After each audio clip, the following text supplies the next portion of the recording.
Wonderful. Hello. Hi, How are you? good. How are you? Good. Thank you so much for joining us this morning to our afternoon. I guess we're already Good. at noon for a conversation around secondary infertility. Before we even jump in, do you want to take a second and introduce yourself to the Yesh Tikva Of community? course. Yeah, my name is Sasha Hakman. I'm a double board certified OBGYN and fertility doctor at HRC Fertility in Beverly Hills. So hopefully, there are people watching who are local in LA. We're a pretty incredible practice here with 3 other doctors, and we just keep growing. So. Amazing. Thank you so much for being here with us. We have some wonderful questions from the community. Today we're focusing predominantly on secondary infertility.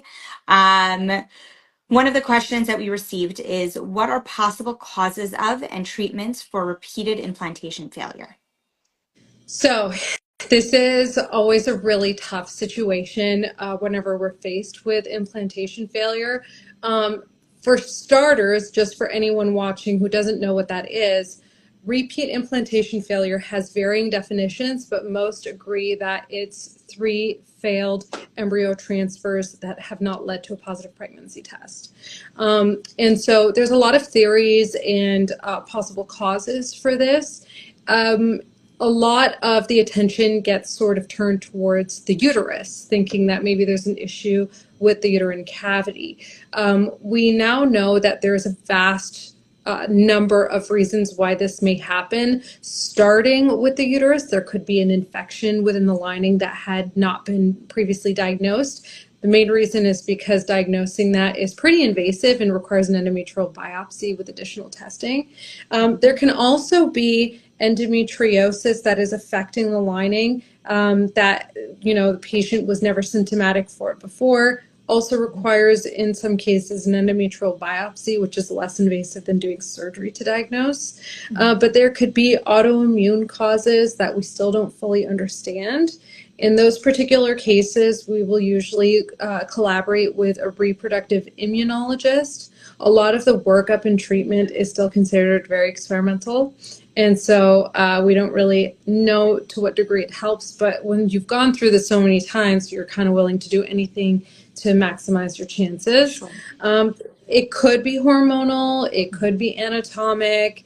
And usually we'll catch these things before the first embryo transfer or a failed, like after the first failed one, but sometimes it could take a while to figure out. So there's a large number of reasons with the body. There could be lifestyle factors involved. But one of the things that is not really, I don't think gets enough heat for it, is abnormalities with the embryo. Even if it's chromosomally tested, there are so many small things in the DNA that could be happening that we may not be able to detect. Right. And I know you've described multiple areas that could have caused it. And obviously, each patient and each doctor will go through that list and see which ones could be potentially the cause. I think part of the question also here is, especially since it's focused on secondary infertility, is I have been pregnant. I've had a child. Why didn't this happen then? Or why is it now happening for the first time? Or could something in my previous pregnancy have caused this to now occur that either could be treated or could have been prevented? Yeah, absolutely. It could be a combination of a few of those things. So for one, if you had a pregnancy and you had a C-section, sometimes the area of the C-section scar can cause a scar defect. Mm-hmm. And if the defect is big enough, sometimes you'll get fluid accumulation within the lining.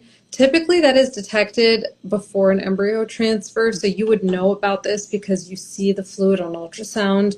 And I would hope that, the doctor doing the transfer brings it up and says, hey, we're dealing with this issue. This is known as an isthmocele, by the way. But an easier thing to really call it is just a C-section scar defect. So that would be one of the main reasons why a prior pregnancy could impact future pregnancies after an embryo transfer. But I would say the most common thing is age-related. Mhm. So although age doesn't cause the uterus doesn't really age, Mhm. it is mostly the eggs that will age. And even if you have a chromosomally tested normal embryo, like I said before, there are these micro deletions or micro duplication that can involve sometimes hundreds or even thousands of genes, but it's too small to detect with PGT Mhm. testing. And so oftentimes it's one of those things where if you're older, it's harder to get good quality embryos, Mhm. but it takes more embryos to get to baby. Right. Thank you for clarifying all that. We have some other wonderful questions. Someone wanted to know if, from the perspective, from your perspective, if secondary infertility is easier to treat than primary infertility, or is there even a difference between the two in terms of how they are treated? I would say, sorry about the sirens in the background. We're close enough to Cedars that this is constantly Yeah. happening. Yeah, I would say that it really depends. So, anecdotally, I do find that with younger couples dealing with unexplained or with secondary infertility, there tends to be a better prognosis in the sense that that sperm has fertilized the eggs in the past on its own and yielded a healthy embryo that led to a baby or multiple babies. Mhm. And so there is that sort of added bonus that could improve Right. prognosis. But in the same time, if it depends how long the interval has been, what the starting age was. Female age at the end of the day is still the most important predictor of fertility outcome in a couple. But Mhm. a lot of things can also change for the guys too. Mhm. It's not like men don't age. There is reproductive aging with men, even though they continue to make sperm. And so there could be new onset male factor infertility that's severe enough that could impact their prognosis, even with fertility treatments.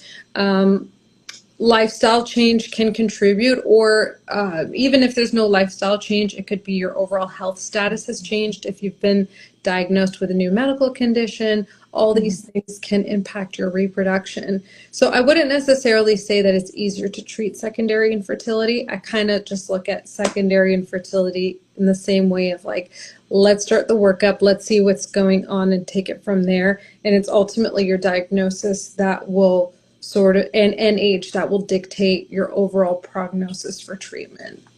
For sure. And to clarify, is there a difference between someone who conceived the first or multiple pregnancies without intervention versus someone who went through primary infertility and is now back at their REI to continue growing their family? Yeah, I do think there is a little bit of a difference there if there wasn't too much of an interval and female age isn't the factor, then generally speaking, if you've conceived spontaneously the first time, that tends to bode well for treatment. I would say the most common thing I see in that case is unexplained infertility, Mhm. which is both extremely frustrating because you don't really have an answer as to why things aren't really working now. But that usually translates into pretty good treatment outcomes for the most part when using assisted reproduction. Um, but I mean, ultimately, with primary infertility, it's not really secondary infertility when they come back for, let's say, more treatment or another embryo transfer if they had done IVF. Mhm. And one of the questions that we received was, and piggybacks a little of what you were saying before, is that for the person who did get pregnant on their own and got pregnant easily, this sense of feeling of why is this happening now? What shifted in my body that before I was able to get pregnant and now I can't? Or if there is an actual diagnosis and I was able to get pregnant despite it, will I be able to again on my own, or do I now need treatments? Totally. The interesting thing about reproduction is that when you're dealing with infertility, it's not in all cases this permanent thing. Oftentimes you'll see that patients will even go through IVF in order to have their first baby and then spontaneously conceive the second time around. And then vice versa, where they conceived easily the first time and now they want baby number 2 and things are just not happening and they're very perplexed by this. So yeah, I mean, it really, at the end of the day, still really depends on the diagnosis, but things change as we get older. Our health status changes. We could start to develop autoimmune thyroid disorders that can affect your ability to conceive. Some women will start to develop fibroids as they get older, or their endometriosis that they previously had is now getting worse as they're getting older. Things like PCOS and endometriosis actually tends to get worse with age. So if you are suffering from PCOS or endometriosis, you might find that you actually got pregnant on your own the first time, but now second time around or third time around even, it's a lot harder. And oftentimes that's just because of the disease progression.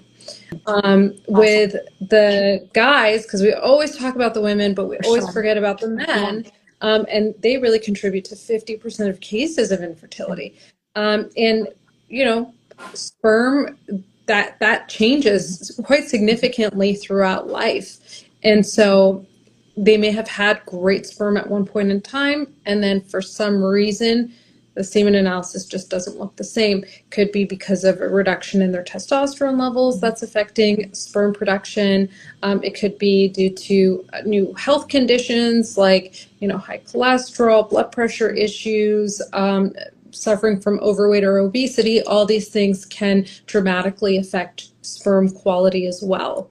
And then just kind of like most medical things in general, you may have a diagnosis from before, but it didn't prevent you from conceiving.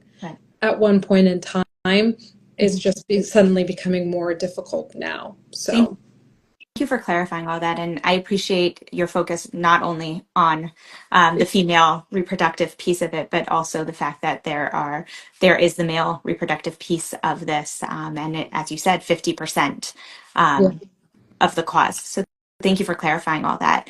Thank you for answering all these questions. Before we end, do you have any last piece of advice that you'd like to leave the Yesh Tikva community with? I would say, you know, just don't be so hard on yourself when dealing with secondary infertility or any form of infertility for that matter.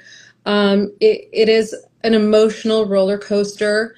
Don't hesitate to go and see a fertility specialist. I know that sometimes people will hesitate to go because they're scared either of the diagnosis, what they might be told, or the possible treatment that is needed. But at the end of the day, you have full autonomy to do what feels right to you. And it's just best to get in with an expert to really understand what your health looks like, what your body looks like, what your reproductive status looks like, so that you can make decisions accordingly. Amazing. Thank you so much. Thank you for taking the time to speak with us today and share all of your knowledge. Of course. Thank you for having me. Thanks. Bye.